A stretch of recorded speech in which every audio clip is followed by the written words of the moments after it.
بسم اللہ الرحمن الرحیم۔ السلام علیکم ورحمۃ اللہ وبرکاتہ۔ معزز ناظرین کرام، آج کے ویڈیو کا عنوان ہے تابوت سکینہ۔ تابوت سکینہ کیا ہے؟ یہودی کیوں یہ تابوت حاصل کرنا چاہتے ہیں؟ اگر تاریخ کے تناظر میں دیکھا جائے تو اسرائیل کو اسلامی ممالک سے اپنا وجود تسلیم کروانے کی ایک وجہ تو اپنے ناجائز وجود کو بالآخر مسلم ممالک میں جائز حیثیت دلا کر مسلمانوں سے معاشی فوائد حاصل کرنے کے ساتھ ساتھ آنے والے وقت کی پیش بندی بھی ہے، جس کا ذکر قرآن شریف میں اور تورات میں بھی موجود ہے۔ دوسری طرف مخفی طور پر اس تابوت سکینہ کی تلاش بھی ہے، جس کے ذریعے سے یہودی اپنے کھوئی ہوئی طاقت دوبارہ حاصل کر کے دنیا بھر میں اپنا تسلط قائم کرنا چاہتے ہیں۔ تابوت سکینہ کیا ہے اور اس میں کیا چیز تھی؟ یہ ایک ایسا سوال ہے جس کے بارے میں مسلمانوں کی نئی نسل ناواقف ہے، جو کہ تمام مسلمانوں کے لیے لمحہ فکریہ ہے۔ بائبل کے مطابق اس میں حضرت یوسف علیہ السلام کا جسد مبارک اور بائبل ہی کے بعض روایت کے روح سے ہڈیاں اور کپڑے تھے، اور اس سے حضرت موسیٰ علیہ السلام مصر سے اپنے ساتھ لائے تھے۔ قصص الانبیاء میں ہے، اس متبرک صندوق میں تورات کا اصلی نسخہ، حضرت موسیٰ و ہارون علیہ السلام کے عصا و برہن موجود تھے۔ اس تابوت کے بارے میں اللہ سبحانہ تعالیٰ کے ارشاد گرامی ہے، اور ان کے نبی نے کہا کہ اس تابوت کے بادشاہی کی نشانی یہ ہے کہ تمہارے پاس صندوق آئے گا، اس میں تمہارے رب کی طرف سے سکینت یعنی ایک تسلی ہے، اور آل موسیٰ اور آل ہارون نے جو کچھ چھوڑا تھا اس میں سے باقی ماندہ چیزیں ہیں، اسے فرشتے اٹھائے ہوئے ہوں گے۔ بے شک اس میں تمہارے لیے یقیناً ایک نشانی ہے اگر تم مومن ہو۔ اس آیت مبارکہ سے واضح ہوتا ہے کہ وہ صندوق اللہ تعالیٰ کی طرف سے طالوت کے بادشاہ مقرر ہونے کی نشانی تھا۔ اللہ تعالیٰ کی طرف سے ایک تسلی تھی۔ اس میں موسیٰ و ہارون علیہ السلام کی ترکہ کی باقی ماندہ اشیاء تھی۔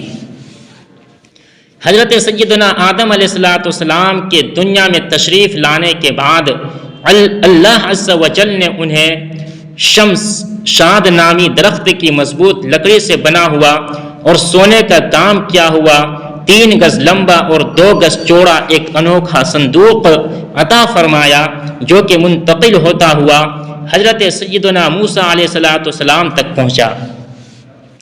حضرت سیدنا آدم علیہ السلام کو جب صندوق ملا تو اس میں تمام انبیاء کرام علیہ السلام اور ان کے مکانات کی تصویریں تھیں۔ سیدنا حضرت محمد مصطفیٰ صلی اللہ علیہ وسلم اور آپ کی مقدس مکان کی تصویر ایک سرخ یاقوت پتھر میں موجود تھی۔ اس میں تصویر آپ صلی اللہ علیہ وسلم نماز کی حالت میں تھے، جبکہ آس پاس صحابہ کرام علیہ رضوان بھی موجود تھے۔ یہ تصویر قدرتی تھی، انسان کی بنائی ہوئی نہ تھی۔ جب حضرت سیدنا موسیٰ علیہ السلام کو یہ صندوق ملا تو آپ اس میں اپنا خاص سامان بھی رکھنے لگے۔ اس کے علاوہ صندوق میں توریت شریف کے تختیوں کے ٹکڑے، جنتی لاٹھی، حضرت سیدنا موسیٰ علیہ السلام کا لباس، حضرت سیدنا ہارون علیہ السلام کا عمامہ اور ان کے لاٹھی، اور حضرت سیدنا سلیمان علیہ السلام کی انگوٹھی، اور بنی اسرائیل پر نازل ہونے والا وہ برتن بھی تھا جس میں آسمانوں سے من و سلوہ اترتا تھا۔ حضرت سیدنا موسیٰ علیہ السلام جنگ میں اس صندوق کو آگے رکھتے تھے، اس سے بنی اسرائیل کو سکون نصیب ہوتا تھا۔ بنی اسرائیل کو جب کوئی مشکل پیش آتی تو وہ اس صندوق کو سامنے رکھ کر دعائیں کرتے تھے، دشمنوں کے مقابلے میں اس کی برکت سے فتح پاتے تھے۔ جب آپس میں اختلاف ہوتا تو صندوق سے فیصلہ کرواتے۔ صندوق سے فیصلے کی آواز آتی تھی، بلائیں اور آفتیں صندوق کی برکت سے ٹل جاتی تھی۔ اسرائیلی تابوت سکینہ کو اپنے قبلہ کے طور پر بھی استعمال کرتے تھے۔ تاریخ کی کتابوں کے مطابق حضرت داؤد علیہ السلام نے تابوت سکینہ کے تحفظ کے لیے ایک مضبوط عمارت تعمیر کرنے کا فیصلہ کیا۔ یہ عمارت حضرت سلیمان علیہ السلام کے دور میں مکمل ہوئی اور اس سے ہیکل سلیمانی نام دیا گیا۔ جب بنی اسرائیل اللہ عز و جل کی بہت زیادہ نافرمانی کرنے لگے تو ان پر غضب ہوا کہ قوم عمالقہ کے بہت بڑے لشکر نے حملہ کر کے ان کی بستیاں تباہ کر ڈالی اور یہ انوکھا صندوق بھی اٹھا لے گئے۔ اس کے بعد قوم عمالقہ نے صندوق کو گندی جگہ رکھ کر بے ادبی کی، جس کے نتیجے میں وہ مختلف بیماریوں کا شکار ہو گئے اور ان کی 5 بستیاں ہلاک ہو گئی۔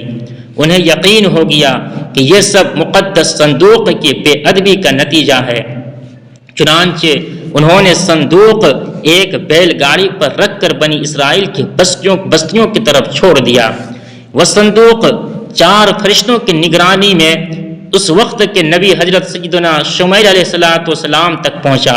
یوں بنی اسرائیل کو دوبارہ یہ عظیم نعمت حاصل ہو گئی۔ اس واقعے کے بعد بنی اسرائیل نے ہیکل سلیمانی کو دوبارہ تعمیر کیا۔ بعد ازاں رومیوں نے حملہ کیا اور اس سے ایک بار پھر نشانہ بنایا۔ بعض تاریخ دانوں کی کہنا ہے کہ اہل بابل نے اس سے اپنے ساتھ لے گئے، جبکہ ایک رائے یہ بھی ہے کہ اس سے آسمانوں پر اٹھا لیا گیا۔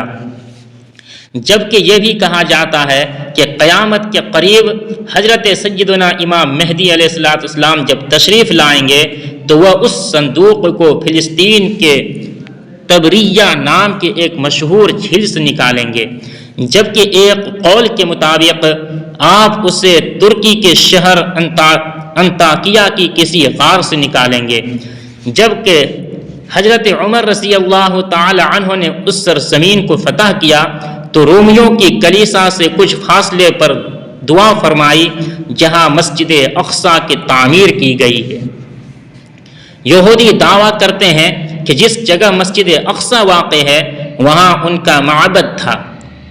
مسلمان اس جگہ کو اپنے لیے مقدس جانتے ہیں، مگر یہودیوں کا عقیدہ ہے کہ مسجد کو شہید کر کے اس کی جگہ ہیکل سلیمانی کے دوبارہ تعمیر کی جائے۔ وہ ہیکل کی ایک پسماندہ دیوار میں واقع دروازے کے متعلق بھی سمجھتے ہیں کہ یہ قیامت سے قبل ان کے بادشاہ کی واپسی کا راستہ ہے۔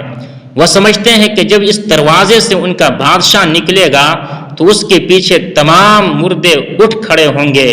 البتہ مسلم روایت کے مطابق یہودیوں کا بادشاہ وہ کوئی مسیحا نہیں بلکہ وہ دجال ہوگا، جس کو کانا دجال کہا جاتا ہے۔ فقط والسلام۔